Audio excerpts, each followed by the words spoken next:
Laden 2008 সালে মুম্বাই হামলা, তার আগে 2001 সালে আমেরিকার ওপরে হামলা এবং 2001 সালেই আমাদের সংসদে হামলা, এই সব নিয়েই জঙ্গি গোষ্ঠী আল কায়েদা তাদের বিরুদ্ধে যুদ্ধ ঘোষণা করেছিল আমেরিকা।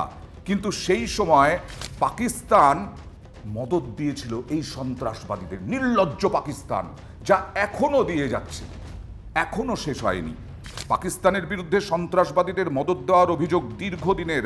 ভারত বারবার আন্তর্জাতিক মহলে দৃষ্টি আকর্ষণ করেছে, পহেলগাঁওয়ে হামলার পরেও দৃষ্টি আকর্ষণ করেছে। এটাই বলছে ইসরায়েল।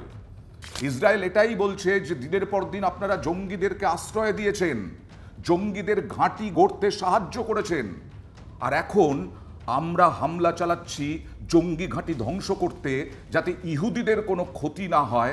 তার জন্য পাকিস্তান এখন কাতারের লেজুর হয়েছে, বা বলা যায় হামাসের লেজুর হয়েছে।